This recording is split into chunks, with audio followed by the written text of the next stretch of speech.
It's 6:02 on Tuesday, September 20th, 2022, and I hereby call this regularly scheduled meeting of the City Council to order. Please bow your heads for invocation by Councilwoman Lisi. Heavenly Father, we ask you to bless this meeting and bless our efforts tonight on behalf of the people of Diamond Head, and please guide us in our decisions and help us to always be grateful for all of our blessings. In all these names, in all these things, we ask your blessing. Amen. Amen. Please stand for the Pledge of Allegiance. I pledge allegiance to the flag of the United States of America and to the republic for which it stands, one nation, under God, indivisible, with liberty and justice for all. Here. Councilmember Finley. Councilmember Lisi. Here. Councilmember Cumberland. Here. Councilmember Clark. Here. Councilmember Marr. Here. I'm going to move to adjust the agenda. Under consent agenda to add item 7A, a motion to approve Affiliate Membership Association and agreement with Mississippi 811 Inc. Could I get a second? Second. Second made by Councilwoman Lisi. All in favor? Aye. We're going to move the FY21 audit update to the end of agenda, so it will follow after public comments on a non-agenda item. The next regularly scheduled meeting of the City Council will be held on Tuesday, October the 4th, 2022 at the 6 p.m. in the council chambers located at City Hall. Annual Paddle Paradise will be held Saturday, September 24th at the Southside Kayak Launch. Participants may register in advance on the city's website or on-site registration beginning at 8 a.m. the morning of the event. The 10th Annual Blessing of the Classics will be Wednesday, October 5th from 1 to 7 at City Hall. Cruisers, live music, and food on the town green. Cruisers Parade to the Blessing Circle will be from 4 to 7. And I'd like to, not to put anybody on the spot, but I'd like to recognize OLA that's here tonight to, I'm assuming you are here to witness the City Council meeting. Is this for a class project? And what class is it? For government. Excellent. Okay. And you've got two alumni up here, Councilwoman Lisi and myself are Welcome. alumni of OLA, and it's an honor from all of us to have you all here. Thank you for coming, and I hope y'all learn a lot. City Manager's report. Thank you, Mayor. I want to give you guys a quick update on the projects we have currently going on. On the pond dredging, the city met with a contractor regarding this project. At this time, we're still waiting on bonding and insurance documents that have not been signed and or returned. So as soon as we can get that, we can issue a notice to proceed. The Gila Way drainage project, the engineering company has the contract, but is waiting on the insurance and bonds from the contractor, and they're working with them to get those put together. The engineering company will then schedule a pre-construction meeting later. They hope this week or the following. The East Aloha Drive project has been completed. The striping plan was approved, and the contractor is scheduling with the subcontractor to get that work done so that we can have everything striped here very soon. As you mentioned, Mayor, the Paddle Paradise and the Blessing of the Classics are coming up here on us very soon, and we're excited about both those events. Also, the city will be hosting the annual fundraiser for the Casa Hancock County on October the 22nd at 4 o'clock. We encourage everyone to come out and enjoy some good red beans and rice and support a wonderful organization.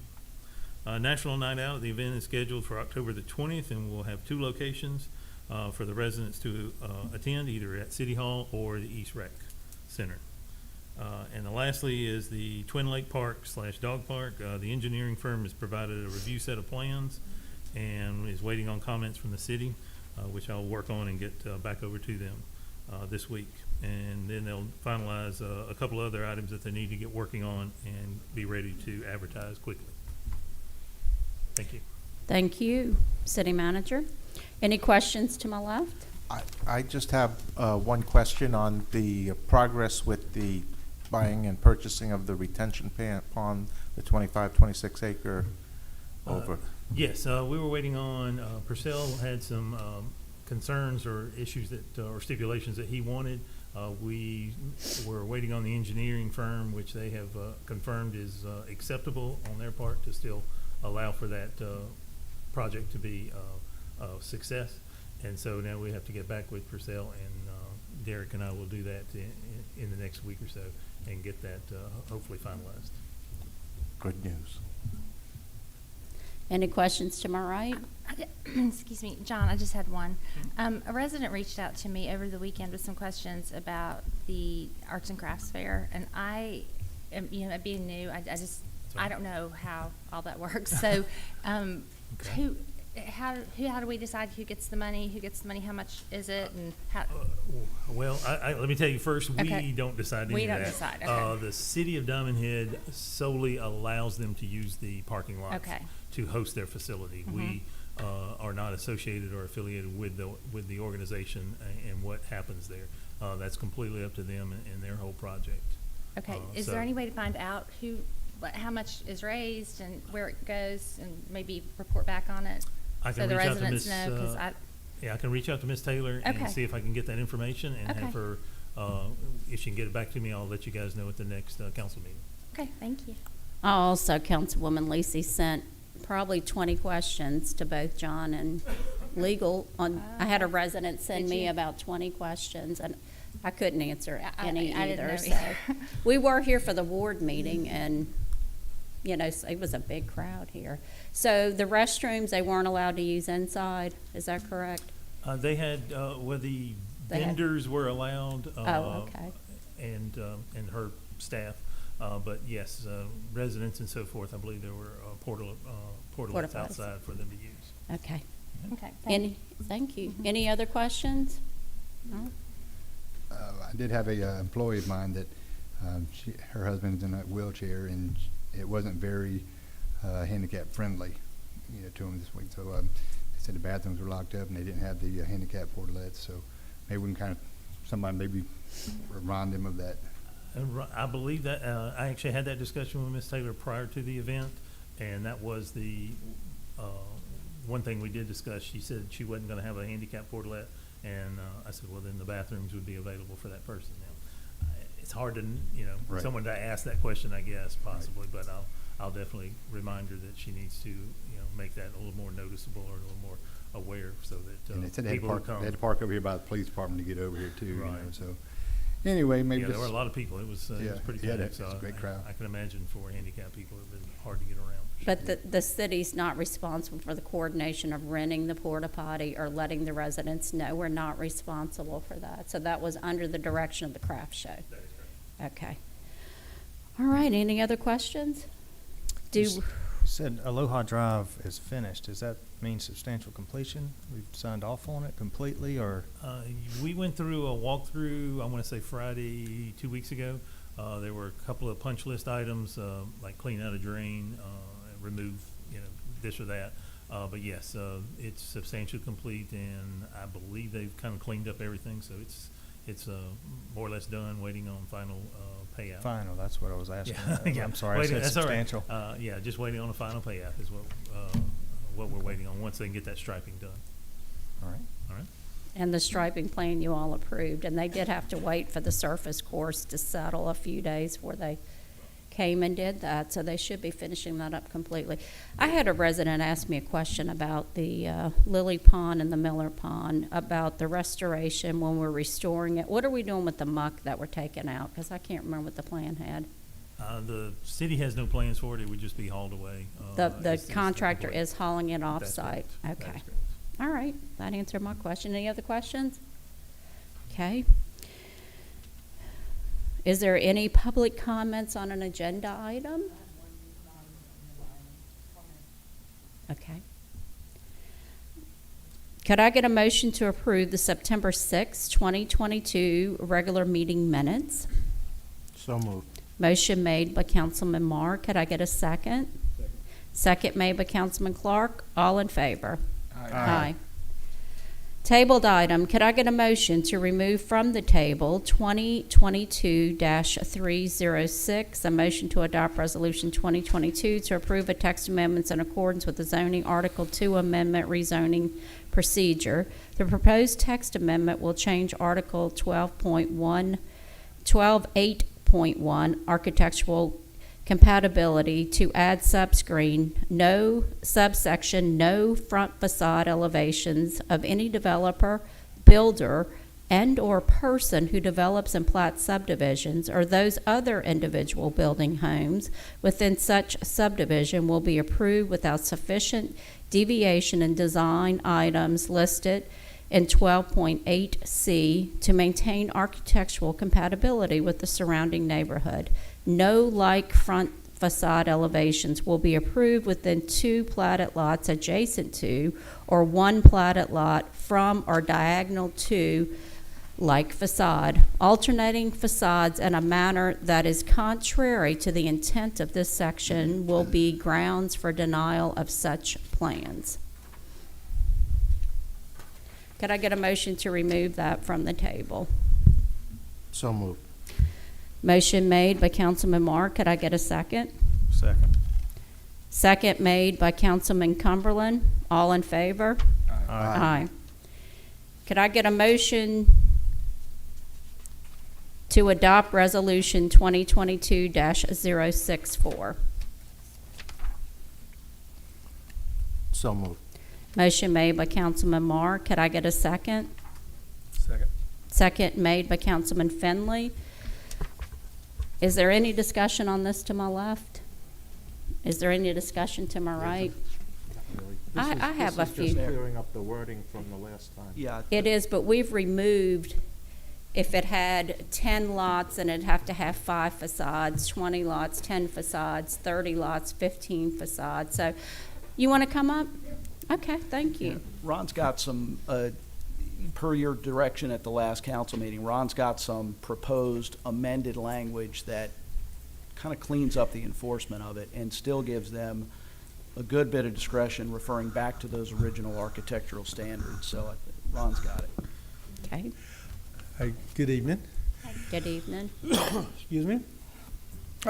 You're exactly right that the last time there was wording about the number of facades that you had to have. That's absolutely right. And so after much debate and discussion among our staff members, that having a required number of facades cuts both ways. Both ways meaning this: if, just to be real, if you want to target cookie cutter development companies, then the most appropriate would be to have a required number of facades, if that's your goal. However, when you do that, then that cuts both ways on the custom builder developer. Meaning this, that a custom builder may say that, well, I'm just going to do one, and I don't know how many more I'm going to do, and so then if they do one and another, then where do you say you have reached the point that you got to say you're going to do these homes? And so what I'm trying to say is that we have looked at, I think, maybe all the analogies, and it cuts worse to the custom builders in terms of their planning if we require them to have a number of facades. And so that's why we actually took that out and come with what's before you now, where that it does give direction as to how close it can be. It can't be next door or across the street or a T kind of deal. But let me say this. and this is my opinion, that if you want to have stricter control and not require a number of facades, you know, that not have that, then I think the next step would be have stronger architectural controls to protect diversity.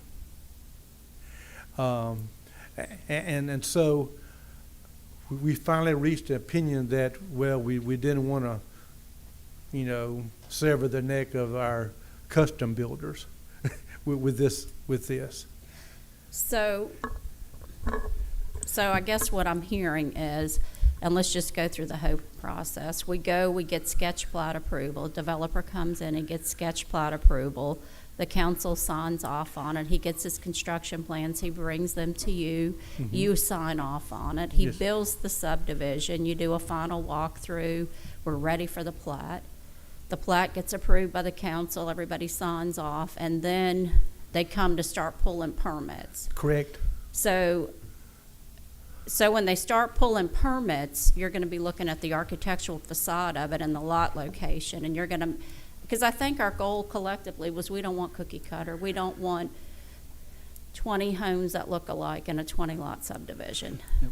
Especially if the lots are R2 and they're small and they're all 6,000. together, you know, 1,800 on a 6,000. They have to be unique and fit in with Diamond Head. I think collectively that's what we're wanting. So you're gonna look at each lot specifically with the elevation and determine that no home on either side, diagonally or across, is gonna look like the home that's on that lot. You're gonna check each one when they come to pull the permit. Yes, absolutely. And Okay. and we have set up a system where that we will have a template, and all the architectural features that we're going to look at, we will fill out. Say if it's a 6 and 12 pitch, we put that on there, and go down the list as okay. how much is common, how much is diverse. Okay, then for documentation, we will take a picture of that elevation for documentation, so that we'll have a record saying, like, this is how we judged this plan, in case. So it's not subjective. Yes, exactly. Okay. And yes, we will take it individually then, and there are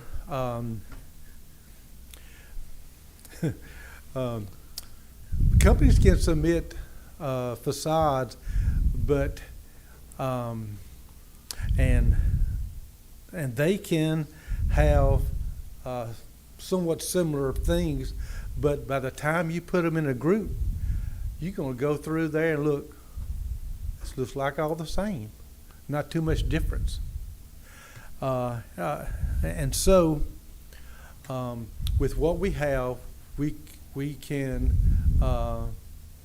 control that, if that's the right word to say.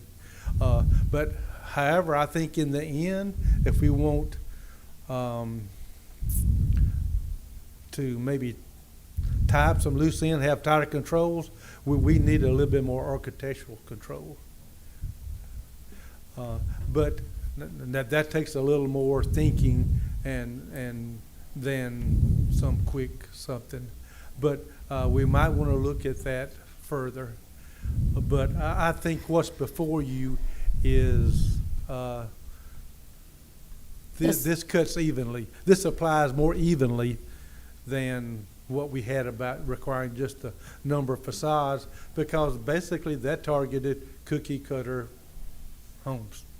Well, and I think that some people in the community read this on the agenda and kind of misunderstood the intent of it and thought we were really getting softer and saying, yeah, okay, as long as it's not across the street, it's fine. You know, if it's 2 houses down, it's the same house, and that's no, not the intent, right?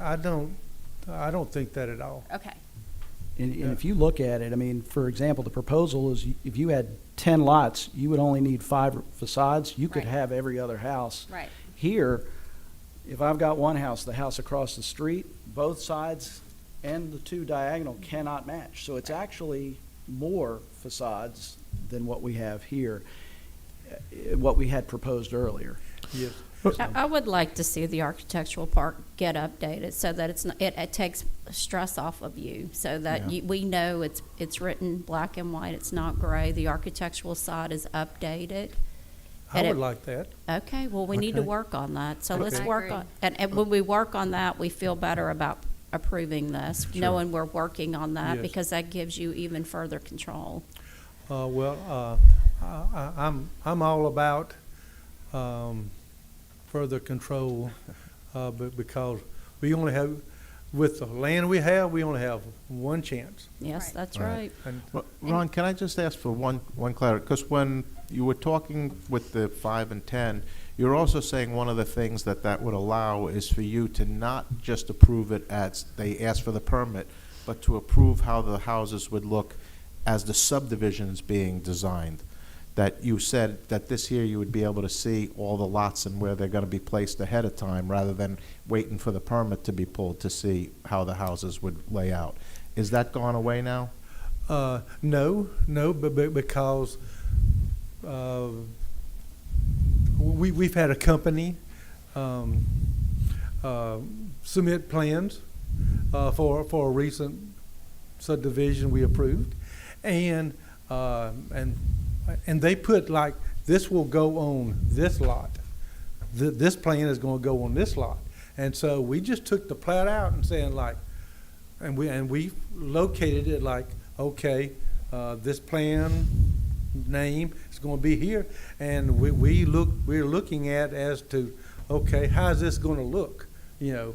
And so no, we're going to look as a whole too, and so. And I see with specific buyers in a subdivision, once we sign the plat, then it's open for the developer to start selling lots. And they, with the lots that they sell, and the person they sell the lot to has their vision on how their home wants to look. So until that point, when they come to you with the way they want their house to look, then you know the final elevation view is gonna look like X, because that's what the buyer wants. Absolutely. But you need to make sure what the buyer wants is what works for, that's. The Diamond Head, Yes. yes. Okay. I'll have to say, when I first read it, I was like, oh, no. You know, I did. I really did. I Yeah. did. So now more clarity, I think it's fine. And then, and you're content with the, when I agree, we need to work on our architectural controls, but you're content with the ones that are in place right now? You can work with this until we get that done? Oh, yes. What we Okay. got in place now? Oh, yes. I'm Okay. content, yes. So it's not like we don't have any, just Oh, for the the- people watching at home, I just want them to know that we do have Yes. rules. We do, and maybe in the future, it wouldn't surprise me if one of my decisions gets appealed because of lack of diversity. Gotcha. So on the architectural updates, what's our next step for you to start working on it? Do we need something on the next agenda to say authorize? That would be helpful, ma'am. All right. And city manager, you can, thank you. Right, thank you. Thank you. And so- Any other Thank you. questions to my left? So Ron, your recommendation is still, though, to approve this as written and then also go back and make a recommendation with respect to the architectural standards? Am I hearing sir. you correctly? Absolutely, Yes. I just wanted to make sure. Okay. Okay. Any questions to my right? Okay. Thank you, Ron. Thank you. All right, so we had a motion, a second. We've finished discussion. All in favor? Roll Aye. call. Roll call. It's a resolution. I'm so sorry. Finley, Yes. Lisi. Yes. Cumberland. Yes. Clark. Yes. Marr. Yes. Mayor. Yes. Resolution 2022-315, motion to adopt Resolution 2022-070, thereby approving the preparation and submission of the amended FY22 application to the Mississippi Development Authority for Gulf Coast Restoration Funds for the Commercial District Transformation Project Phase 7 in the amount of $1,200,000. This is a 75-25 share, 900,000 federal share, 300,000 local share, committing said local funds, compliance assurance, and other related purposes. Could I get a motion? Move. Motion made by Councilman Cumberland, Finley. Sorry. Could I get a second? Second. Second made by Councilman Cumberland. Any discussion to my left? Any discussion to my right? And this was amended because it was 80-20 and it changed to 75-25. Is that correct? That is correct. The original grant was for an 80-20. We were asking for whatever that is, 960,000 from them. They only gave us 900,000, which was wonderful. So we just have to adjust our commitment share. Excellent. Thank you. City Clerk. Finley, Yes. Lisi, Yes. Cumberland, Yes. Clark. Yes. Marr, Yes. Mayor. Yes. Motion 2022-318, motion to adopt resolution 2022-071, thereby abandoning the 5-foot drainage and utility easement on each side of uncommon property lines between Lot 28 and Lot 29 and Lot 29 and 30. Diamond Head Phase 1, Unit 9, Block 1. The parcel numbers are 131M-2-11-033.000 and 131N-2-11-031.000. The physical street address are 3516 and 3520 Lakini Place. Orlando is the owner. Could I get a motion? Motion made by Councilman Clark. Could I get a second? Second. Second made by Councilman Marr. Any discussion to my left? Any discussion to my right? And this is basically the owner owns these 4 lots, and the 2 lot lines in the middle lots are being, the 2 5-foot easements are being vacated. City Clerk? Finley, Yes. Lisi. Yes. Cumberland. Yes. Clark. Yes. Marr, Yes. Mayor. Yes. Could I get a motion to approve consent agenda items 5 through 7A? 7A was added to the consent agenda. It's a motion to approve affiliate membership application and agreement with the Mississippi 811 Inc. Motion? Could I get a motion? Motion made by Councilwoman Lisi. Could I get a second? Second. Second by Councilman Finley. All in favor? Aye. Could I get a motion to approve participation in the Diamond Head United Methodist Church Trunk or Treat on October 23rd by allowing the use of the parking lot in front of City Hall Council Chambers for the trunk or treat? So moved. Motion made by Councilman Lisi. Could I get a second? Second. Second made by Councilman Clark. Any discussion to my left? Any discussion to my right? All in favor? Aye. Motion for discussion regarding parking ordinance. So this is for discussion. Could I get a motion? Move. Motion made by Councilman Cumberland. Could I get a second? Second. Second made by Councilman Marr. So we're going to open up discussion with Captain A.J. Gambino.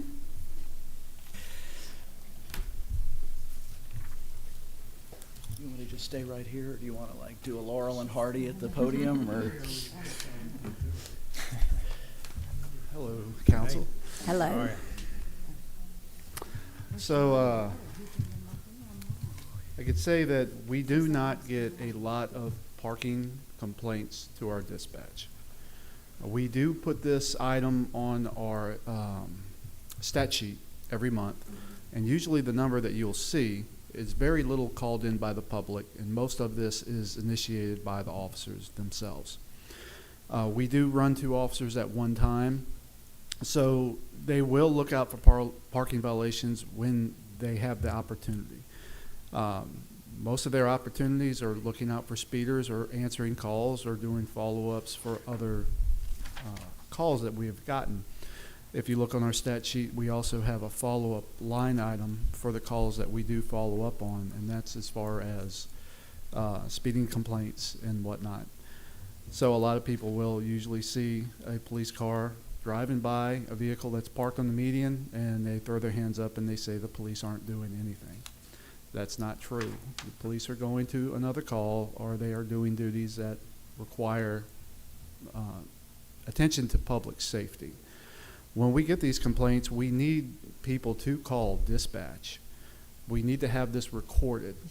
If we don't have this recorded, we do get third-party calls. But what we want to do is have this recorded. And I know the parking violations are meaningful to a lot of people. But one thing I can tell you from a meeting we've had with council members Cumberland and Lisi, if we look into doing a code enforcement with the police, this would require something that the council would need to speak with the sheriff's office to look into renegotiating the contract that's already available. Or the city can hire its own code enforcement. The problem with having things in this nature rolled into the police department is that it would be a code violation person. And if they're uniformed with the sheriff's office, this will be the expectation by the public for every officer to go measure your grass to see if it's more than 6 inches tall. And we don't need to be inundated with those types of calls. And we will answer the calls and we prioritize as we get them. And usually sometimes we have to prioritize when we have several calls coming out. If it's a domestic violence call, we're going to that one first. Barking dog, it's coming next. Parking violations coming next. We have to prioritize. We do run 2 officers, and a lot of times, they are looking for speeders. If they're not doing anything else, they're looking for speeders. But you can look at our stat sheet and see how much the calls have gone up in the last couple of years. So is this about the parking ordinance? Is that what we're talking about? Was this about the cul-de-sac parking ordinance, parking on the cul-de-sac? This is what initiated the discussion, and Right. I think the discussion that AJ and I had is that the ordinance does provide, if somebody is parking, the parking in the cul-de-sac is governed the same way parking anywhere else is, and if it's obstructing emergency vehicles, then that is a violation of the city ordinance as it is written currently. If someone's parked in the median of a cul-de-sac doing work or whatever, that's allowable under the ordinance for that 4-hour period, So that's where this initiated with AJ and I, in my going to him, because we've had previous discussions about, is the ordinance enforceable? Is it consistent with state law? Any changes kind of that we need? And kind of as I alluded to y'all last council meeting, I think we've got enough in here to enforce what we have. I think the point AJ's making, we don't have dispatch getting called on a lot of parking violations. And when we do, my conversation with Lieutenant Jones today and some others is one of the things that they do is they do have a warning sticker that they put on the vehicles. Lieutenant Jones told me a story today. They had a vehicle that was parked in front of a fire hydrant, clearly a violation in our ordinance. He put a warning sticker on it. The next day, he drove by the same spot. The same vehicle was there, but the occupant was in it. And he told the occupant in no uncertain terms, "You've now been warned. If this happens again, you will be ticketed or towed." It's something that would justify towing in that instance because he's clearly, violating something that is a public safety issue there, blocking the fire hydrant. So that's the way they've kind of been doing it in the past. We had that issue, people parking in the median in the Oaks several years ago. And one of the Tons of it. We got a lot of calls. One of the things Captain Luther did at that point was issue warning stickers. And it really kind of, It worked. it worked. So, I think they're going to, you're going to start seeing some more warnings. But I think the point, I don't know that anything we've got warrants any specific ordinance change. You all can decide with respect to the contract we have with the sheriff's office or code enforcement, we've debated back and forth on how to do that and who should be doing that. I really look at it kind of as a law enforcement deal, but what they do in Gulfport is they've got these community service folks. They are in police cars that are clearly marked community service, and that's their job. They're going around looking for parking. Melissa's gotten way more than I have. I've only gotten a few because I'm nice to the lady, but Melissa's not. But they're there, and their job, and they're clearly marked. One of the things that I kind of thought about as we went back and forth, like having code enforcement do it, having them issue citations like these types of criminal citations like this, I would rather have somebody that's identified. And so we may want to, and John, this is totally John's. I think we need to have them identified something official, but Yes. we don't want to But make the not association that that's the- a police officer coming to And that's the difference in And we Gulfport. need to be consistent, because here's what we got. You know, we don't want to make it hard for you, Captain Gambino, because several times, you know, you've told me, Mayor, there's nothing I can do. That's, Correct. the ordinance says that, there's nothing I can do. So we want to help you, because if there's nothing you can do, and somebody's parked in the median for 3 days, then we Well, there- need to fix Yeah, it. there's something they can There's do so- about that. And but- so consistency, because I've seen in a median, an officer write a warning and put it on the windshield. I've seen some do nothing, and then I've seen compliance write a warning for somebody moving in the cul-de-sac. They were moving, and then I got a horrible email, and I think Councilwoman Lisi was on, and it was not very nice. And the only time that we will look to tow a vehicle is if it obstructs traffic, if it declares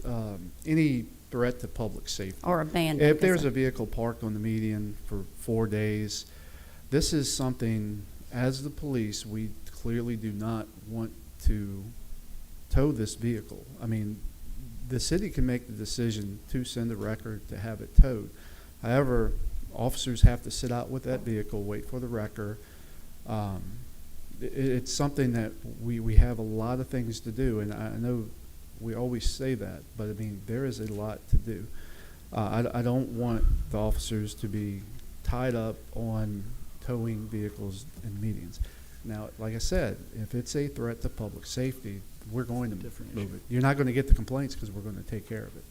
Do you feel we have enough officers? I know we address this every year. Do you feel you need more officers in Diamond There's Head? never enough officers, but even if we had 10 more officers, we're still going to get speeding complaints because it's going to happen. You'll have less complaints about speeding, but it's always going to happen because we can't be everywhere all the time. We really, I hadn't mean- gotten many complaints on speeding. This year, you know, it's just the way the state of law enforcement is. All departments along the coast are shorthanded. I'm 4 people short out of 10. And we're making the most of it. Our intent last year when we did a budget amendment for the year was to make it look like we had more officers out by offering overtime to the officers. Well, that was the plan. But, you know, a lot of these times I have to get officers to work because we always have to have 2 people at one time to fulfill the contract. And there's only so much I'm going to require the officers to work as far as overtime goes. They have to have some time off or they're going to burn out. Well, maybe we need to look at, you know, getting more if we need them. We don't want you to be short-staffed. I mean, I think y'all are doing a phenomenal job. We're one of the safest cities in the state. We're very proud of that. You know, we're watching crimes in our neighboring cities increased. You know, one just Right. south of us had 2 armed robberies in 4 days. That is very uncommon for Hancock County. Right. So we may need to look at getting you some, we don't want y'all to be just working nonstop and, you know, that's not, I don't think that's anybody's goal up And, here. you know, I think it will soon get better. Just yesterday, the Board of Supervisors approved raises for the Okay. officers. So we're hoping that will possibly make a change in the amount of people wanting to do this kind of work again. And I hope it was significant enough that it will attract. Well, we hope to see. All right. Everything. I had, is there any other questions on parking? We just want to see if people are parked in the, you know, the median, they don't stay there and just, Right. and then the cul-de-sacs. That's what I get the calls on a lot. And then I ride around and see people. I went to look at a lot somebody asked me about off of East, and there were 3 cars in the median. I couldn't even see the lot they were talking about. And they look like with the ruts, it's an everyday. Right. They're using it to park their They residential are. vehicles, and that's, Mhm. yeah, that's not allowed. That's And I- not what we want to we see like in to- Diamond Head. I would say, again, and I can't emphasize enough, call, when you all get calls, and I've actually gotten calls from residents, and I tell them, please call dispatch so that because they have records, they'll make a entry, just like with Public Oh, Works. I'll call dispatch. Make, you know, but have Mhm. those residents, and that way, they'll see trends, and they know, I mean, Mhm. the police, you know, these guys, they know when they see trends, they go after it. I mean, they're, All right, They're well, smart good. guys. We try to keep up There's to no- date with Facebook and everything, so, with the residents of Diamond Head and see what's what. We try to. There's a So, lot on there sometimes. is there any And- other questions about parking? Because I've got one that I've got a gentleman that asked me to ask you. I was just gonna ask, should the city maybe do a Facebook post, just an information? A lot of the Just saying, issues, reminder, call dispatch, here's the number, the e-blast could be good. or an e-blast. You know, because a lot of it is education of it. 'Cause A lot of people I know you just don't want everybody know. calling 911. Even though there are little signs. They know the non-emergency, most Yeah. of them do. Yeah. Even though there are 255 9 signs in the medians, say 911. no parking, it's not intrusive enough in their minds to say, well, that's a friendly little sign. They're not going to write me a ticket. Or you go to New Orleans and don't park here, or you're going to be fined $200. You know, I'm Give not 'em the saying boot. we should change the signs, but I mean, it might We be need something some to look at in fines. the future if we replace these signs, Mhm. to put bigger signs, or maybe something a little bit more of, Add hey, the you do fine. this, is What what's is going the to happen to you. fine for parking in the median? There's a range that goes up to, I believe, $250. is the $250. maximum. It may be five. but Okay, that's- Our 500 is our generic misdemeanor ordinance. Between 25 and 200 is right now what it says. That should be motivational, one would think. And A, then, a parking thing is a misdemeanor, it's not just a ticket? Wow, that's pretty harsh. It's a violation of a city. It- It's a violation of a city violation, ordinance. It's treated as if it's a misdemeanor. It's a violation We- of a city ordinance. We're not looking to arrest people for illegal parking. If that helps, you know, I have never heard of anyone being arrested for illegal parking in Diamond Head. So that we're not looking out to make arrests from that. Okay, I just had one question, I'm sorry. So when people get permits for events at their houses, you know, say like an estate sale, this is what I was mentioning at the last meeting. So there were cars parked on both sides, and like a delivery truck couldn't get through, and a resident missed the delivery because the truck couldn't, and luckily it wasn't an emergency vehicle. But when people get permits for those, Mhm. can we require them to post signs on one side saying no parking on this side? That would be something the city would need to come up with, because Okay. when they're applying for the permits, they usually put the amount of cars that they might possibly have, and Mhm. people will just show up and park wherever they Right, want. and so- even, it's not the fault of the person who's Oh, having no, the no, no. estate sale, I don't- sale, I but don't think it people is. just park wherever, and But just to it's try to pretty much manage the that. parking permits. I mean, it's bypassing the ordinance. I mean, Well, that's something I maybe we can look talk at it about. as it's kind of problematic, because you're giving permissions for somebody to break the ordinance for a short amount of time, and I understand why, because people want to have functions at their Right. home. But what if they want to have a function at their home Friday night and City Hall's not open? Well, they should have They went should be Thursday or able to Friday. still They throw should a have function gone- at their home. Right.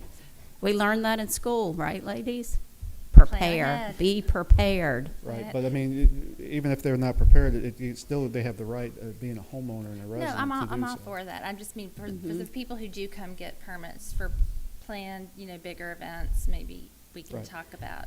Yeah, it would be something that, They had that in a city where I lived before, and I remember neighbors putting out little signs, no parking on this side, you know, but they got with their permit. I think the city would Right. give them one copy, and then they'd make as many as they needed. so one of the 17 parking ordinances that they have is that you must park with the flow of traffic.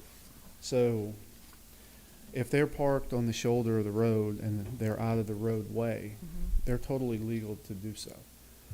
Someone on Diamond Head Drive East, for example, if they had a function at their home and they didn't park on the median, technically they could have 10, 15 cars on the shoulder of the road, because it's roadway, it's paid for by city Right. tax dollars, and it's not a threat to public safety unless it's in the roadway. Other locations are different because they don't have a shoulder. Right.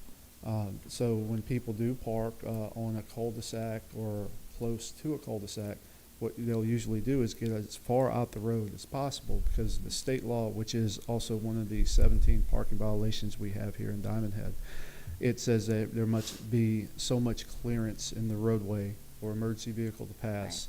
And I believe that, I can't quote the number, but we just want to make sure that it's not a threat. If it's on a main road, say for example Bayou Drive, and this vehicle is halfway parked into one of the lanes, that's a threat to public safety because of the amount of cars. But if it's parked on Chemo, which is an off-road of Bayou Drive, it's not so much of a threat because of the amount of traffic. Right. And we try to, everything's situational in these things. And basic- cul-de-sacs are a threat. So when people They're a see, threat with people parked around them. You can't get around them. Parking on cul-de-sacs should never happen. And the roadways. when people see like a threat to public safety, like cars on both sides, it's like that you want them to call dispatch. That's the takeaway. Yeah, Right, when the ve- non-emergent Yeah, when number. vehicles, I mean, people can call any time that they believe there might be a parking violation, but just because someone believes there might be a Doesn't mean- parking violation doesn't mean it is a parking Right. violation. But you can't address it unless they call, so you want them to Correct. call. Right. I mean, we can get secondhand information and discuss it with that person, but if we don't see it or it's prior to when it happened, we Right. can't really give an opinion. Sure. Okay, thank you. So I had a resident come up to me before the meeting, knowing you were here to ask about golf carts. Does the city check the equipment required to be street ready on the golf carts? The police department does not. Okay. Do we check to see the speed of the golf cart? The police department does not. When you get a permit, what do you need to get it? And I guess that's for it. We just need proof of insurance Proof of insurance, yes, and your driver's license. and your driver's Make license. sure your license is. Okay, and what is the speed considered low speed? Is it 25? That would be probably a question me and Derek would have to talk about. It's in that golf cart ordinance. I'll look at it, but I want to say 25, Mayor. I That's want to the say number. 25. A lot of I these think- golf carts exceed 25 miles an hour I think Mr. nowadays. Atkinson has that info. Article 9, Section 3292, defines a low-speed vehicle means any four-wheeled, electric or gasoline-powered vehicles that have a top speed greater than 20 miles per hour but less than 25 miles per hour, That's what I thought. and is equipped with safety equipment as required under Title 49 CFR 571.562. Okay, Thank you. thank you.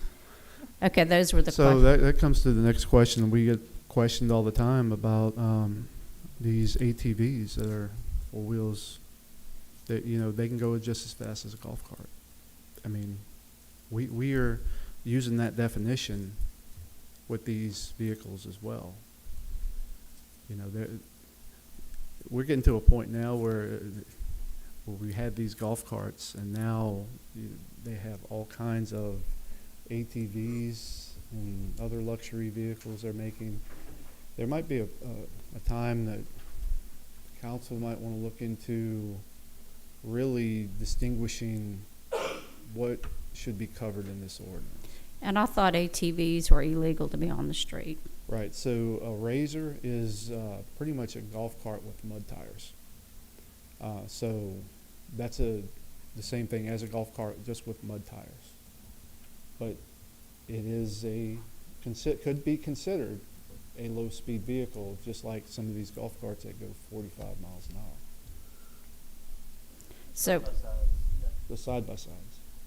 so we need to look at the golf No, cart. I wasn't speaking about a four-wheeler. That's what I thought you meant by ATV. Yeah, it's Those are illegal. It looks very similar to a golf cart. They call them side-by-sides. They just have mud tires, or they might have other customizations like a golf cart would have. There's no difference between the two anymore. Especially, we're not talking about the electric golf carts that people are playing golf on anymore. We're looking at souped-up, customized golf carts built in the back of Diamond Head for people to have a golf cart show. Side-by-sides, these things they're elaborate. They're all getting elaborate, the golf carts and the ATV, side-by-sides. So, I mean, I think there's a point that we need to actually probably visit that definition and distinguish, because we're seeing a lot more of those on the road. And at this point, I look at it as the same type of vehicle, a low-speed vehicle with mud tires. And I had one more question. Your favorite topic? Oh, parking was always my favorite topic. Parking, I'm just like, write a ticket, but that's how I am. If you're parked illegal, you just need a ticket, and it's black and white. Have a good day.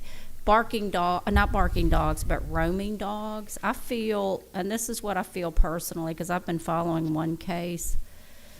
The police go above and beyond, and if you think you're using time on something that I feel you're using the most of the amount of time you have is dog calls on roaming dogs. It's like, how many do you get a day? I can't even imagine. It's hard to say, depending on the day. Our new animal control, he has been doing a very good job. We'll accompany him on a lot of the calls now, since he is new and he's getting to learn these ordinances in Diamond Head and also the county ordinances. I mean, it's just like anything else. I mean, we get the roaming dogs. I mean, it's what's a threat to public safety? We have to prioritize. I mean, the officers will go. If there's nothing else going on, they will go. But, you know, I always encourage them to answer the calls if we can.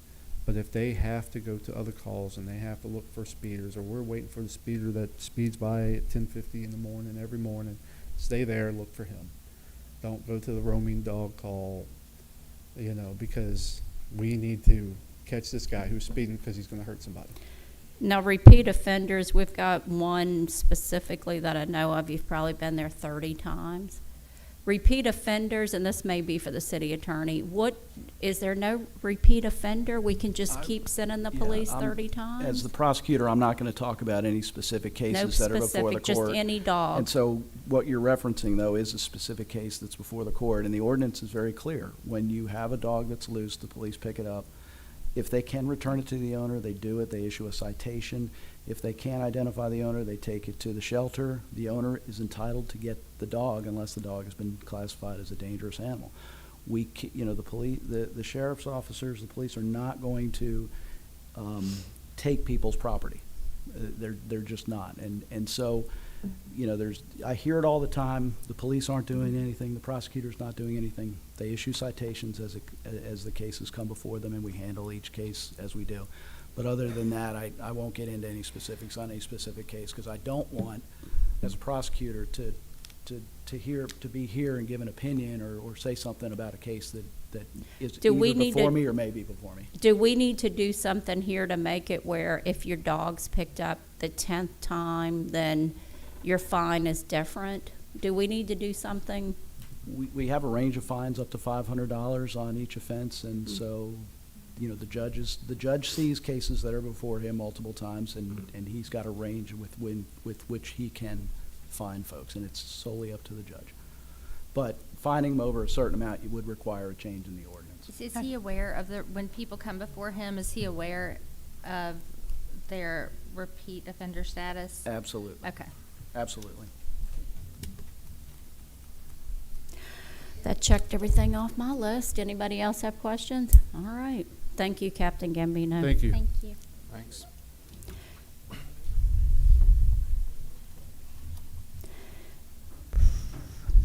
Claims payable, could I get a motion to approve payroll payable DKT 159983, DKT 159995 in the amount of $47,065.46. Move. Motion made by Councilman Finley. Could I get a second?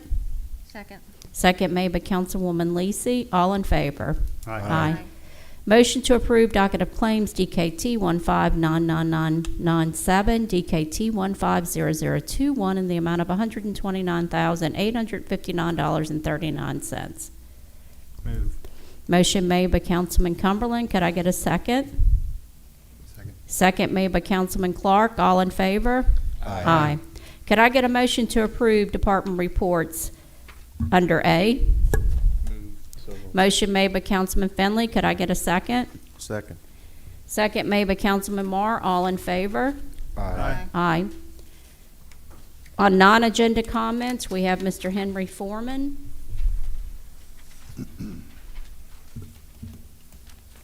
Could you please state your Most Henry address? Foreman, I work at the golf course, so I know a lot about the golf carts. Most of these golf carts in Diamond Head run between 12 and 14 miles an hour.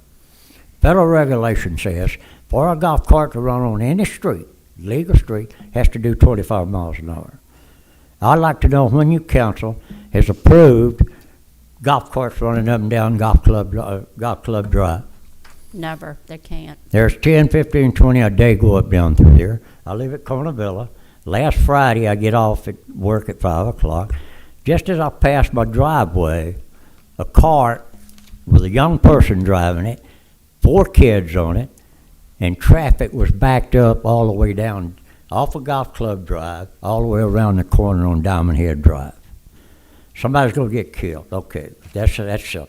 All right, the 3-way stop sign, just before you get to Lanai on Golf Club Drive, all the way to the water tower, has no center stripes.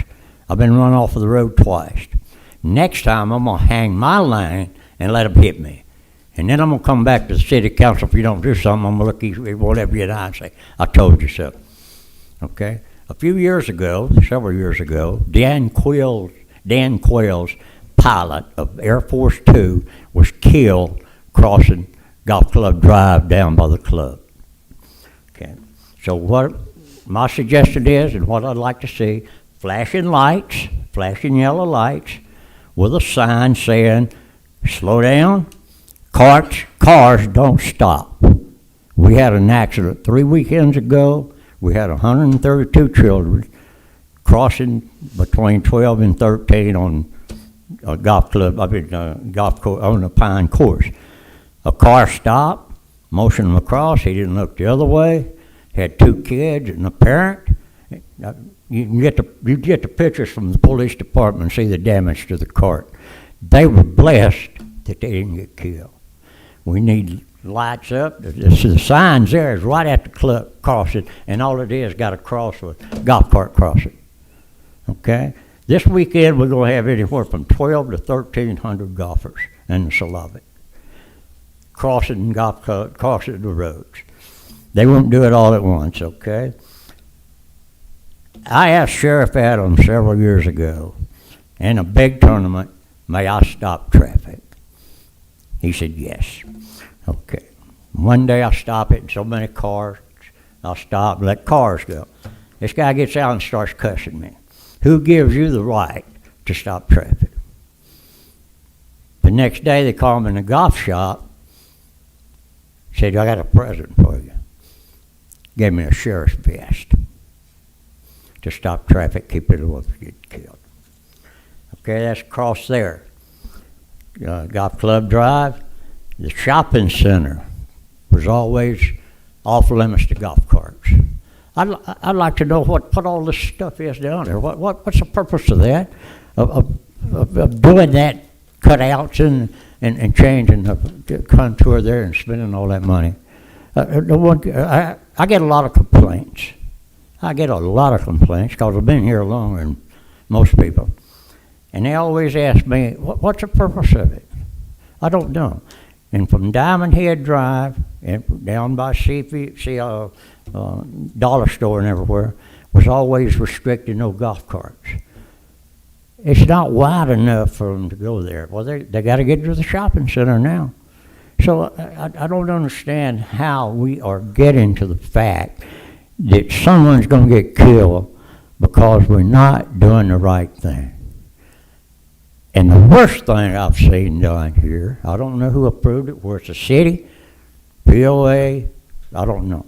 Over on the Cardinal, between 13 and 14 holes, they're building all those houses and put that street across the cart path.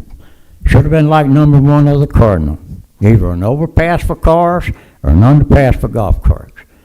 Like I said, this weekend we're going to have hundreds of people on that course. And God help us if anybody gets hurt. If we don't do something, flashing lot of lights, and what we need to put on there, cars don't stop. Cause both cases that we had the bad accidents, a car stopped one direction, motioned the guy, and the car didn't stop the other way. So if we can get the signs, put them up, no car, carts don't stop. We got yield signs for golf carts. But if one car stops and they motion them around and no one does anything about it, Then we're the other gonna side have goes. problems. And I did run into Hoppy here in the lobby 2 weeks ago, right after that accident occurred. So I did email the city attorney, the city manager, and they have reached out to the city engineer to look at the crossings to see Right. what we can do as a city. We need to let the residents know they're not supposed to stop, but they think they're supposed, and they think they're doing nice by one of them stopping. But then you're right, the other side doesn't know, and they continue on, and that is a horrible situation. Yes, it is. So we are working on that. City engineer, you're working on that? Because I know I had sent emails to all these people after that happened, because Hoppy did come in here. Right. Our police department's doing a tremendous job. Mm-hmm. They're doing the best they can do with what we got. Right. And I appreciate them for putting a life on the line for me. If you pass Corona Villa, I've got an American flag, 15 foot with a light on top, and underneath it got the support flag. Starts out with the dispatchers, goes all the way down through the military and everybody else. I'm a Vietnam vet, and safety, I was in the military police. Safety is my number one concern for anyone. And to see one of these kids get killed is a problem. It and is. I appreciate it. Mhm. Appreciate you, Mayor. I appreciate your city council. You gentlemen over here, the city manager, legal terms, and the rest of your staff. We have, to many people ask me about Diamond Head. It's one word I tell them: paradise. And it is that. Paradise. We got a great city, just became the largest city in Hancock County. Everybody knows that, of course. That's Yes, they something to be do. very proud of. But there's some issues that we've got to have something done about it.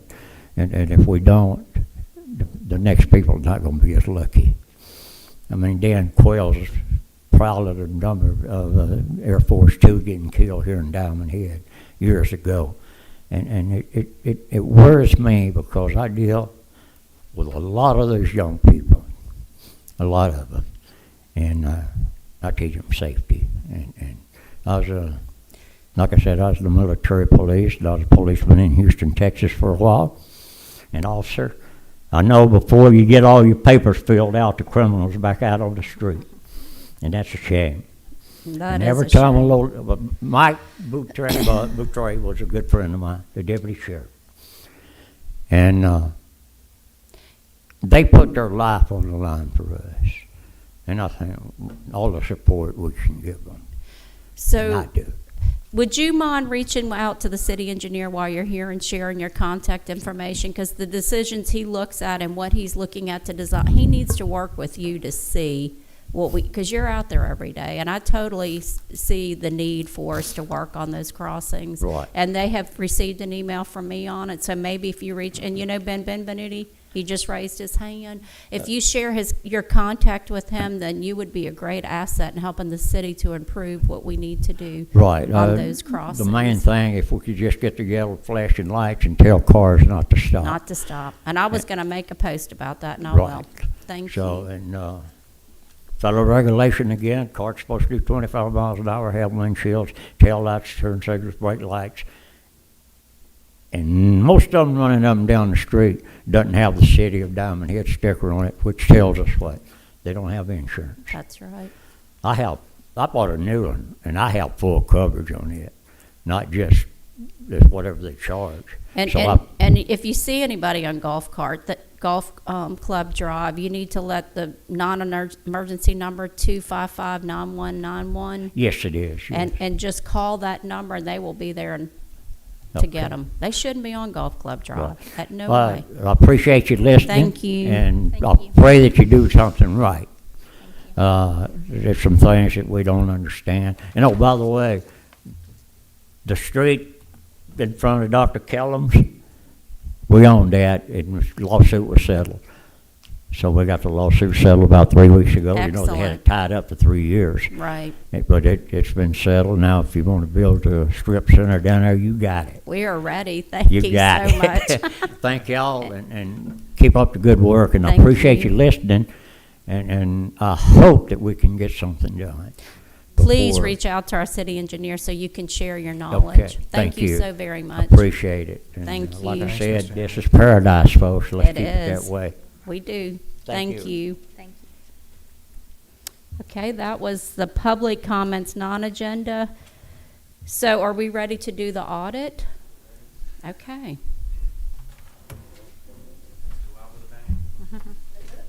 Thank you.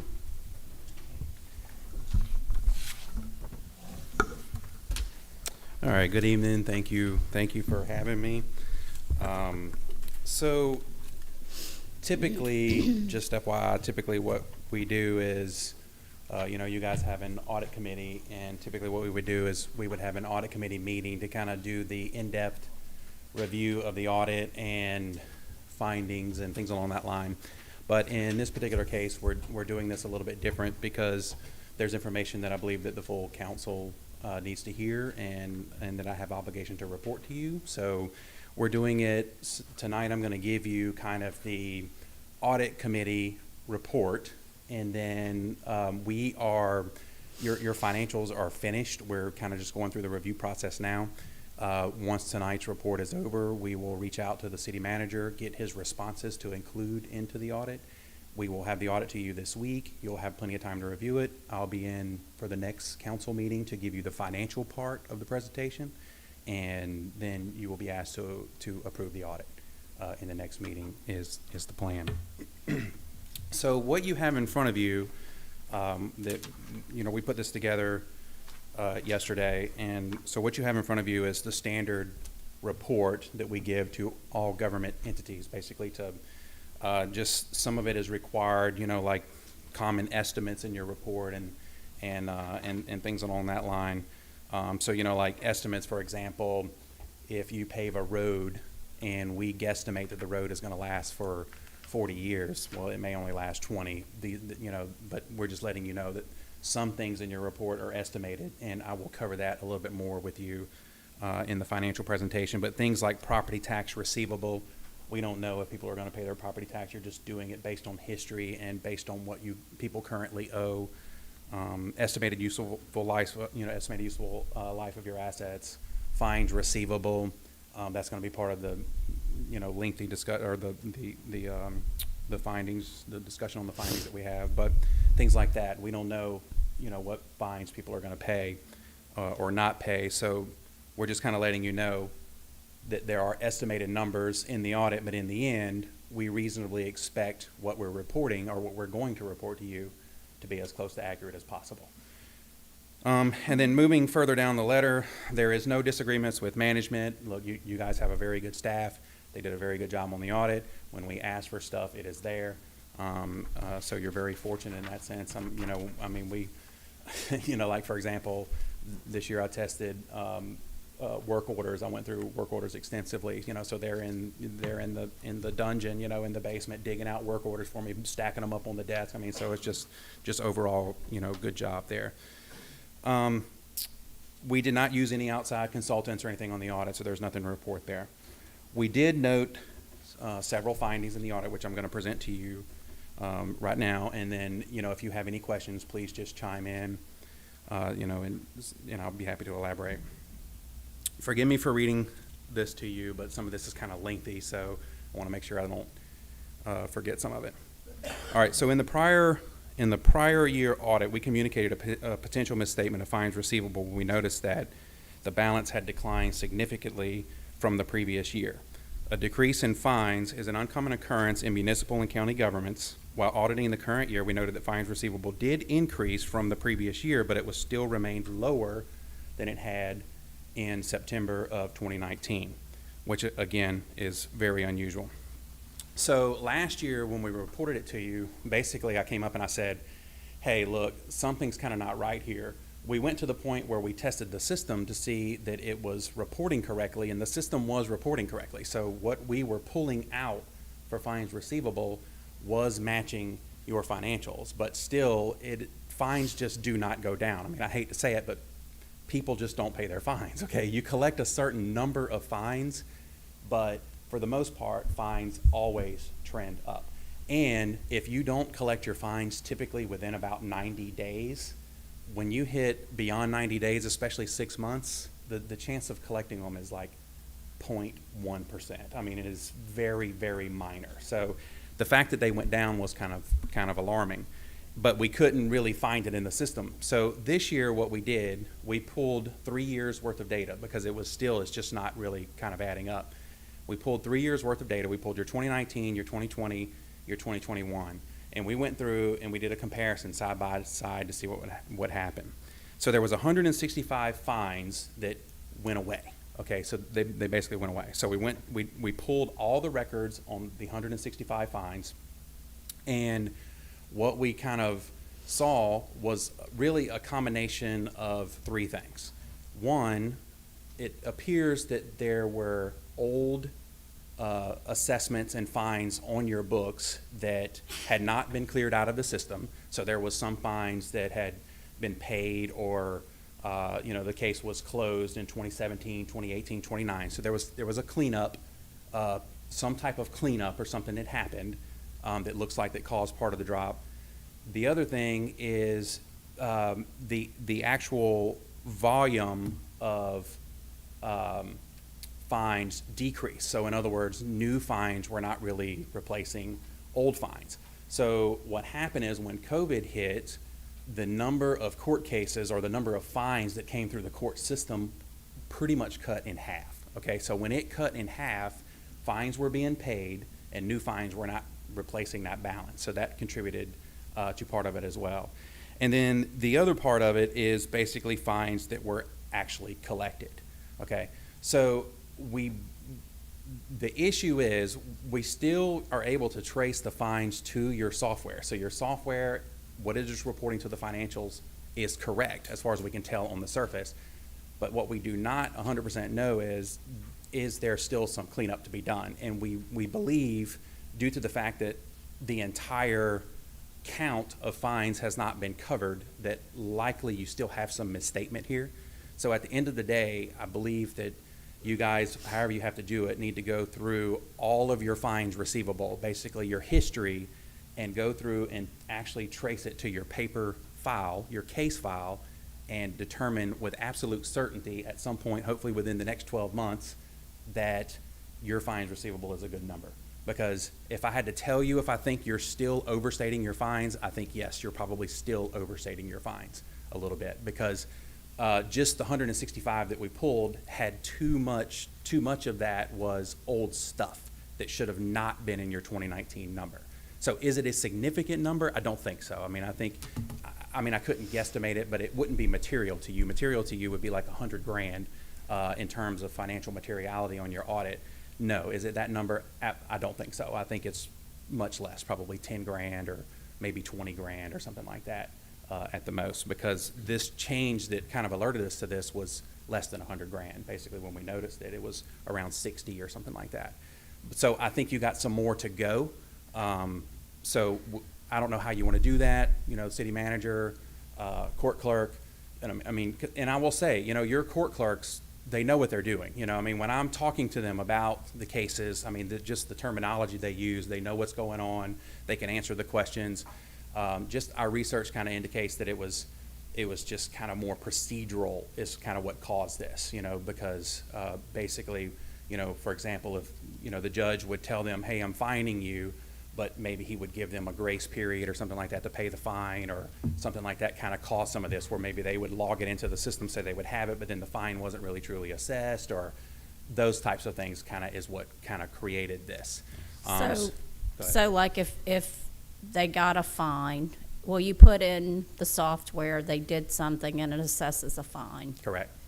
And then the judge says, well, you're dismissed of the fine. Mm-hmm. There's no way to get the fine off. You can, but you would go back through court, or he would sign off saying, okay, they brought in a driver's license, so I'm going to remove the fine. He would go back and he would make that order in the file, in the case file, and you would have to mirror that in the system and go in the system and show that it was eliminated. So that is where the disconnect seems to be happening, is that what's happening in the case file and what's happening in the system is not always mirroring each other.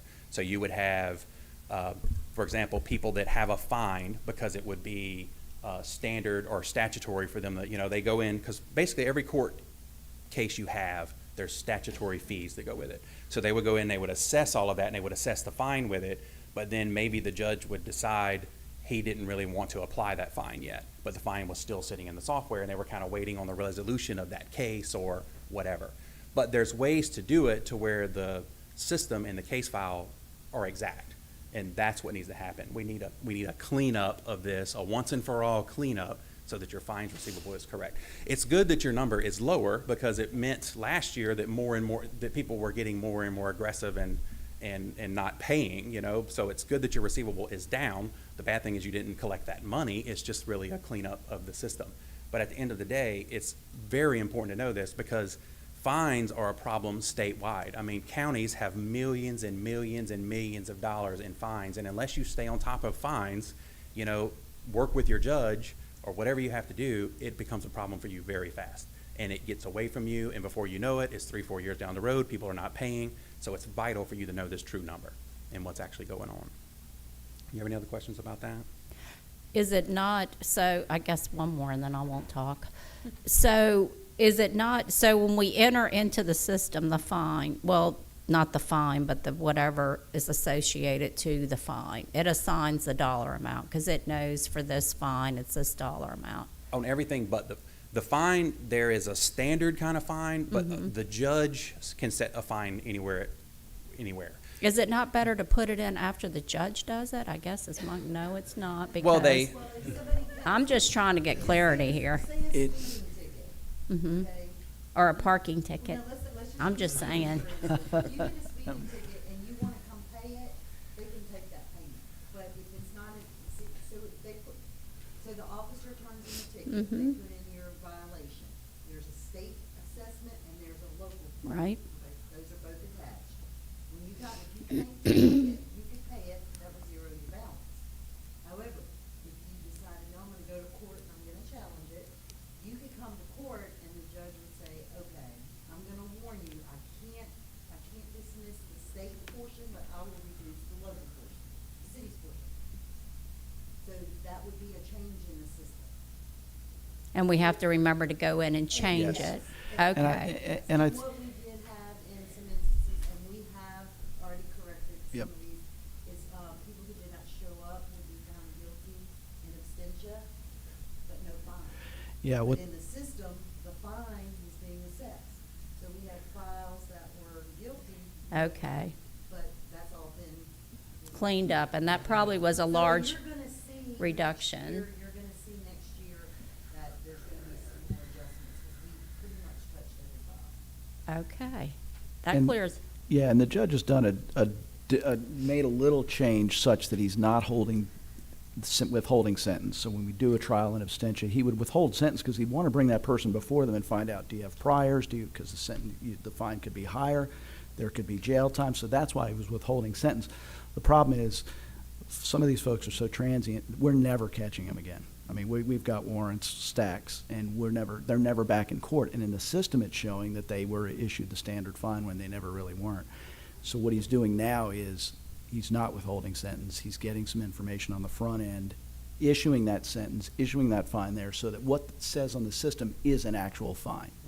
that appears to be the bulk of the problem, is the withholding of the sentencing and all I that good see stuff. that, So how just, that could just be. FYI, the fine is your money of the whole thing. The rest of the statutory fees that go in it, that goes to the state, and it's all passed up and trickled and all that good stuff. The fine is the part that is yours, basically, of everything, so. I might add that, municipal intercept is, they're training on the state, and getting ready to start that program back up, so that would include, intercepting in Oh, and we need that tremendously. And we don't want to be paying the state on a fine we really didn't collect. We don't, Okay, we need to make sure we don't. we don't. Okay, all right. Just making sure. Not So- that I'm being, Go ahead, I'm sorry. So the next bullet point is, we note a few occasions where the procurement card was used for travel and the credit card was used for meals that were non-travel related. The result of the finding is immaterial, but it does result in legal noncompliance. So statutorily, okay, a regular credit card, so you get your Bank of America card out of your wallet, it don't matter what it is, but a regular credit card by statute is a travel card, all right? You can only use it for travel. So if you have a credit card, or you can use the state travel card that they have, but a regular credit card is only a travel card. If you use it for anything other than travel, you have broken statute, technically, okay? A procurement card is what the state came up with, and they passed the rules and regulations to the Department of Finance and Administration. So basically what they do is they came out with this manual that really needs to be updated because it's really old, but they came out with this manual that is supposed to act along with basically your purchasing department. So, and the reason why they did that is because in today's times, it's almost impossible to exclusively run with checks. There are people that will force you to use a Visa card or something like that in order for you to purchase something. Well, in order to, or for whatever you put on the purchase card, has to be things non-travel related. Well, this is something, every audit that we do, we test this because it is the most abused thing that we see, to be honest with you. There is always something on credit cards. It's going to the post office and getting stamps, or going to the hardware store, or it happens all the time. So you just really want to be mindful from an internal control perspective and on how you can accomplish this. You absolutely cannot and do not want to use credit cards for anything other than travel, and your procurement system needs to be used for everything else, basically, other than travel, okay? You can write checks that go through your docket if you're paying in advance on travel-related stuff, but it doesn't normally work that way. Normally you have to have a credit card with you when you go stay in a hotel and things along that line. But to do that, it cannot be the procurement card, it has to be the travel card, okay? So just be mindful of that. Any questions on that before I move on? The next bullet point, we performed a fiscal inventory on public works supplies and assets. In short, the controls over public works supply inventory are insufficient to protect the city's assets. The supply closet was commingled with tools, personal property, spare parts, and reclaimed and donated items that are not properly inventoried or do not need to be included in inventory. In addition, items with significant dollar values, such as barricades, culverts, were not included in the inventory. Therefore, your inventory is understated. The result of this finding is not material in nature, but it is considered a significant deficiency in controls. So you do have quite a many concrete culverts sitting on the yard by your warehouse that are not in your inventory for some reason. So the PVC culverts, or they're not called PVC, but that's what I call them, PVC culverts, all those are on there.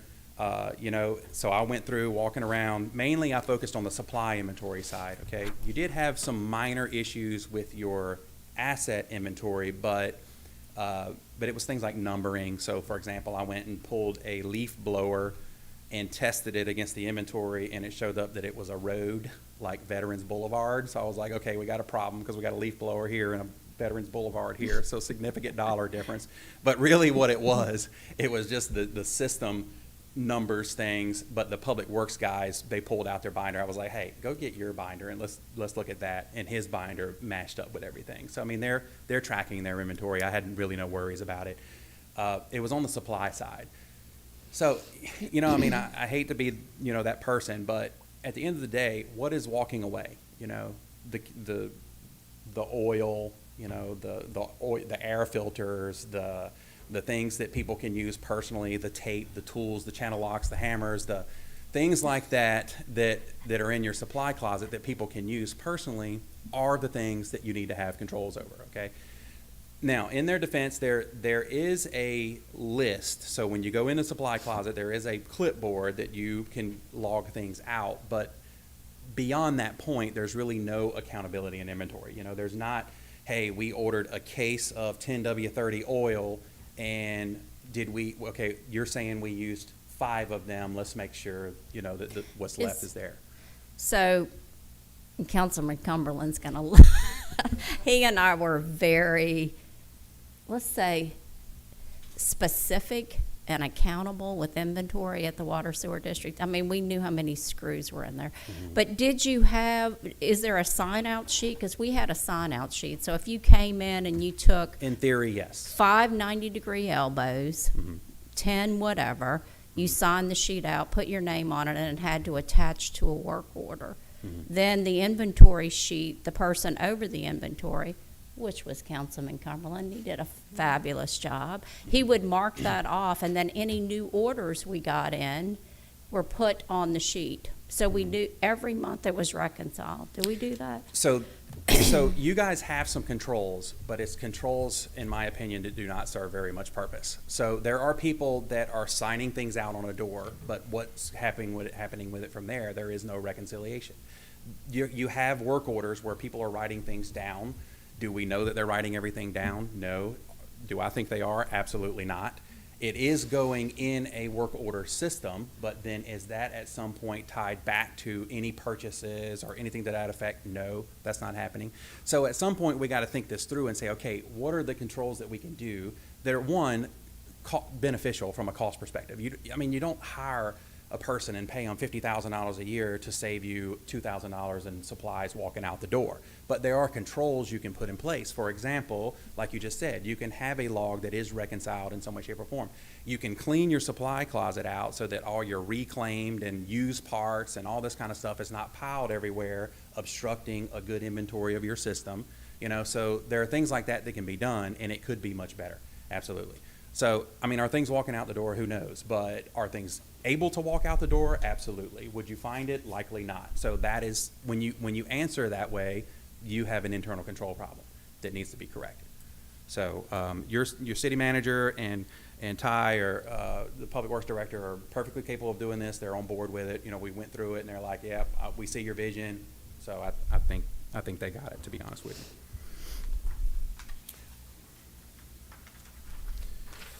So next, we discovered several leave slips and one-time sheet that were not signed by supervisors and or the city manager. After reviewing the city's policy, we noted an absence of guidance on how call-out sick leave and after-the-fact approvals should be documented, nor does the policy specifically state how pre-approvals should be documented. So in other words, what I'm saying by that is people are sick, so they call out, right? So then how is that documented? But then also, it is not specific to the point of, it does say vacation has to be pre-approved, but how? And that's kind of the questions that we really couldn't get the answer to. So, and then we recommend the city strengthen its paid time off policy and maintain adequate records to meet Department of Labor standards. So basically what we're saying there is, so we had a pretty decent stack of, it was a combination of things. It was only one time slip, so I'm not hugely worried about time. That's an outlying thing, one time slip, but several vacation slips, quite a few sick leave slips, where it's just the employee basically turning it in and no one is signing behind it saying, this is correct. So from a Department of Labor standpoint or whatever, an employee saying, hey, you know what, they docked me for this or whatever, that type of thing, this is why this is kind of important. From a policy perspective, that's where your fix has to be. It honestly, from the lack of policy on it, it's really honestly not that bad. If I want to say it was maybe somewhere around 20 or so slips that were lacking signature on it. But at the end of the day, for you to know that you're in accordance with policy, you're in compliance with Department of Labor rules, and that you know that these are excused absences, you want to make sure that when people are out, they're turning in their leave slip, and it is signed off by a supervisor so that you know, hey, it is okay, this is approved sick leave, to pay it. So just more of a policy recommendation there. Internal controls over receiving were not properly evidenced.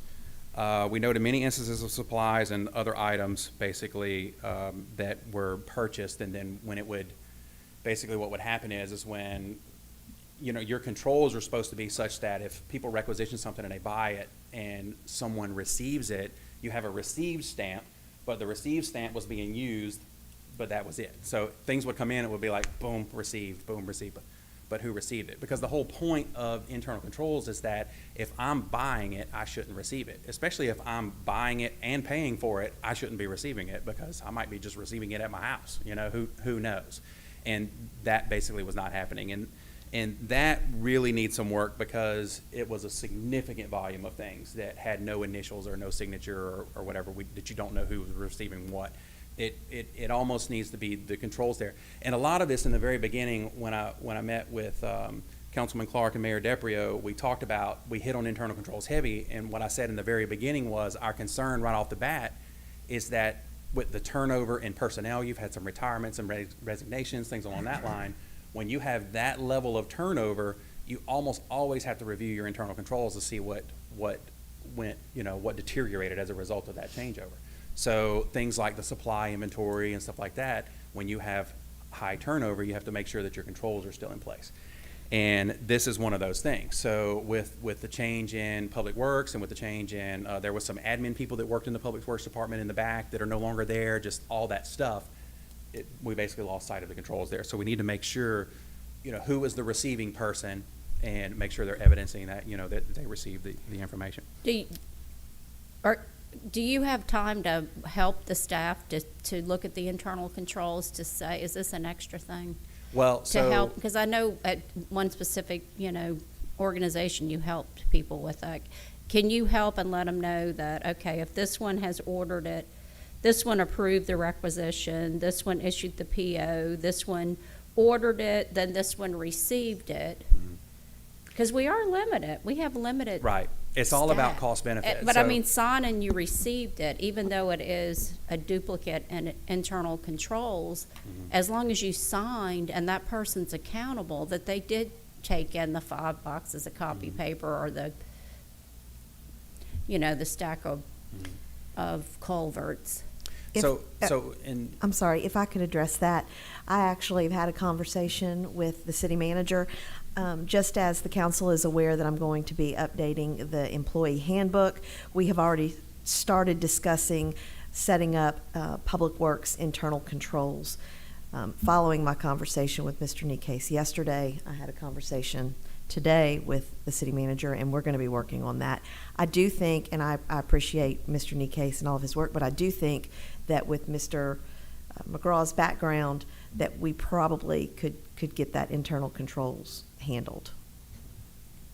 And I'll be happy, and that's what I was going to suggest. If my suggestion would be is let them lay out the policy. I'll be happy to look at it, but I mean, to be honest with you, this is my last audit. So once I'm done next week or next meeting. I don't blame you. So, Thank you, OLA. Are y'all leaving? No, you coming back? Okay. I know this is boring stuff now. We're trying to make it spicy, but I don't know what to say. So in other words, I would hate to tell you, yes, this is all great, grand, and wonderful, and your next auditor have a problem with it, but I would be happy to review any policies and procedures I'll put in place and just give you my opinion on it. Thank you. We know where to find you, Ty, so Yeah. you're never Thank you're you. never going away. Anything else on that before we? So Bless you. while reviewing minutes, we noted that city-sponsored events, and that is in quotes because that's the way it was in the minutes. So city-sponsored events were approved in one motion for the entire year with only the event names being presented. A review of work orders revealed that some events were loaned personal property that is owned by the city. State statute authorizes the city to lend property to events if the council finds in fact that the use of such property is for the lawful benefit of the city, its citizenry, and economic development purposes. Additionally, in most cases, private entities, which include nonprofit corporations, must provide some form of consideration in return for use of public property, whether it be monetary or in kind. We did not note any instances in the minutes where the council found, in fact, by spreading upon the minutes, that authorization of such property was allowed. So in other words, what this is saying is, and look, I read AG opinion after AG opinion in state statute, and so what happened is we're reviewing work orders, okay, for other reasons that we'll talk about later, and then I come across one where it's like, hey, go to the country club and drop off the this and that or the other behind the tent and here on private property, okay? So it's like, okay, well, wait a minute. So then I start going through and finding, other things kind of similar to it. But basically what it boils down to, okay, there are nonprofit entities such as Red Cross and CASA would be the perfect examples for you because you contribute to both, that by statute you're allowed to donate funds to them. Okay, so some entities you can donate funds to. Everybody's like, okay, I'm out. This is audit stuff. You're losing them. And this should be like the most important thing, but it's, You're losing them, Todd. and I love audits. I don't blame you. I don't blame you. So basically, nonprofits like CASA and Red Cross, for example, you can donate money to them because statute allows you to do it, all right? Other entities, nonprofit, for-profit, whatever, craft festival, things like that, okay, it plainly says that if you, for, reasons where there's impacts to the city, so you're protecting the roads, you're protecting such, whatever, you can donate the use of your property on private property, for private entities, for whatever, if there is some benefit to the city for it. So in other words, the country club does something and you need barricades because you don't want people getting run over or whatever. You can do that, but it can only be done by you guys, okay? Only the council can find in fact that there is a need and benefit for what is being done. All right, it has to be on your minutes, and what is being utilized has to be in that finding of fact, okay? Basically what has to happen. Now, what it says here by consideration or in kind, meaning, so let's say, for example, you have a festival or something to that effect that wants to use your property, okay? If it is a non-statutorily approved entity to receive a donation from you, they either have to provide monetary consideration, which would be the monetary part, or it could be in-kind consideration. So in-kind would be, for example, National Police Night Out, for example. You're educating the public on law enforcement, and this is how you get in touch, and this is emergency services, this is how you do whatever. So you're doing a public service, there is a benefit for it, things along that line. So the consideration is that in return, what they are doing for you is providing consideration for the city, knowledge and education to the citizens or whatever. So that's consideration on their part to you. Therefore, in return, you can let them use private property. I know it's crazy, but you would be surprised at the hundreds of AG opinions that cover this because I read half of them. So is this like one time CASA wanted to use the tent and we had it on the agenda for them to use the tent for something they were doing in the bay? So we should have. Well, CASA is statutorily protected, so you can donate. We had they're it not a on good the example. They're okay. But these other entities, I think one of the ways we can do it, I think one of the things we did a few years ago was start doing this, just kind of enumerating all those city-sponsored events in one resolution each year. I think the way we fix this is go back really the way we used to do it. We can identify at the beginning of the budgetary year, okay, these are our city-sponsored events, but each time we do it, we should go ahead and make that finding that, hey, here's what we're donating, here's why we're donating it, and are they a civic and social organization, whatever the benefit is for the city, so that we can determine, do we need consideration, are we getting the consideration through education or some other justifiable, event, So like occurrence that the city would do otherwise on its own. Like a few months before the event, have a motion on there clearly stating what it is, what it's for, and what we're gonna use.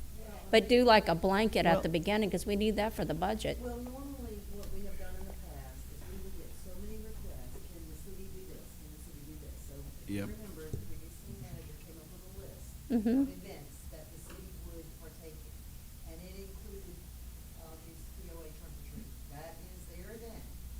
The city participated in. And barricades were dropped off there, not set up by our employees, dropped off to protect people from crossing the street, or kids running out the street, or entering the circle where they did. So that is what he's saying should be. Yeah, but we could pre-approve that at the first of the year, give a list of events, say 7. Yeah, but For you $1 don't per, know. for $1 per, we collect the $1 for each event, and it's in the minutes, done. I think it needs to It be has to be like, reasonable consideration. $1 is reasonable. It may have to That be is kinda $100. grayish. but maybe, If we're going to loan it. but do to it, this pre-approved group. I like Not it for at, less, for a pre-approved group. You'll find in most events that you participate in that you're probably getting consideration in return already. Almost always. We just have to say it. Yeah, you have to say it. Your Enumerate job what it is you have to identify what that consideration is you're getting. and So- you don't know until like 3 months out of what it is, on what exactly. you're Right. gonna have to do, because you don't Yep. know. And- We don't know what they need. We Right. know the list of events because we have to budget it, but then we need to look at, as it gets closer, okay, they're gonna need this, this, this, and this. And then Right. get that on the agenda. Right, I and see un- what you're and saying. I'm unfortunately, with if you approve, okay, tent, barricades, blah, blah, blah, blah, blah, and then they turn Okay. around and they want the popcorn machine and you didn't approve it, they can't use the popcorn machine. That's what it boils $1, we down could to. approve all that, pre-approved, 7 at a time, done. And you spread your consideration, if you're getting any, you spread that. Okay. It could be economic development, it could be awareness, it could be, But if it's on our property. yes. It's our Most things you're doing, you're already getting consideration. True. If it's our event, we're good.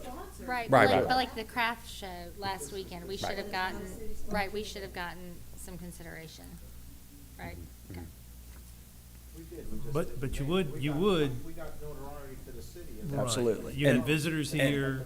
And that finding of fact would need to be in your minutes. And that's the That's what we're difference. missing. That's the Okay, we difference. get But that. that's what I'm saying, but that would be one of those instances. But we need to right? spell it out. We use blah, blah, blah. And you know who gets the worst end of all of this? Is our police department, because they are just like, we need you here, there, here. Okay, I get it. We need to be more, and we need to probably look at it more. Okay. Lastly, our research and inquiries with management and staff led to allegations of misconduct that, if true, would rise to potential violations of law. Due to the sensitive nature of these findings and the ongoing investigation by the council, the details of these findings will be omitted from this report and will be shared with the council in executive session. The financial impact of these incidents is estimated to be immaterial to the financial statements in the aggregate, but are required to be reported per government auditing standards. So with that, when you guys are ready, I would request to go into an executive session with you to discuss more things. Is that personnel? Are we going there to discuss? It's not, I mean, some of it may absolutely involve personnel, but, and Ty and I and Melissa looked at it, and we'd recommend, we can go into closed session, and I can tell you what our recommendation is. I move to go into closed session. Could I get a second? Second made by Councilman Cumberland. All in favor? Aye.